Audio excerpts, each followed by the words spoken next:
నా పేరు రంగారెడ్డి. నేను తెలంగాణ స్టేట్ గ్రౌండ్ వాటర్ డిపార్ట్మెంట్లో రీసెర్చ్ జర్నలిస్ట్ అండి. చూడండి, ఇక్కడ కనపడుతున్న ఈ బోరు కీసర దగ్గర ఏదులాబాద్ అనే గ్రామంలో Srirama agriculture and poultry farm అనే రైతుకు సర్వే చేసిన పాయింట్ అండి. యాక్చువల్గా ఈ రైతుకు అక్కడ దాదాపు ఒక 5-6 కోళ్ళ ఫామ్లు షెడ్లు ఉన్నాయండి.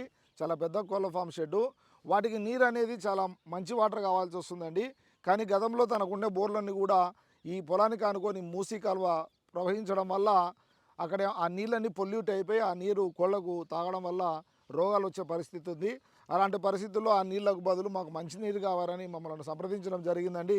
మేము ఇక్కడ సర్వే చేసిన విధానం ఏ విధంగా ఉందంటే, మూసీ నీరు రావాలంటే షాలో వాటర్ టేబుల్ అండి. అంటే మొరం ఎంతవరకు అయితే ఉంటుందో ఆ మొరంలో మూసీ నీళ్ళు ప్రవహించే అవకాశం ఉంటుంది.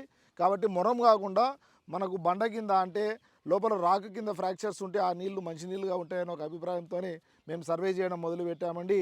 అంటే ఆ మూసీ కాలువకు దూరంగా మనకు ఎక్కడైతే రాకు ఉంటుందో ఆ రాకు కింద ఫ్రాక్చర్స్ ఉండే ప్రయత్నం చేసుకుంటూ వచ్చాము. మేము అనుకున్నట్టుగా ఈ రాయి 100 ఫీట్ల వరకు రాయి వచ్చి రాయి కింద ఫ్రాక్చర్స్ ఉండే కారణంగా అక్కడ డ్రిల్ చేసేటప్పుడు మాకు 100 ఫీట్ల తర్వాత నీళ్ళు రావడం మొదలైనవి. ఆ నీళ్లు ఆ మూసీ కాలువకి ఎలాంటి ఇంపాక్ట్ లేకుండా రావడం జరిగింది.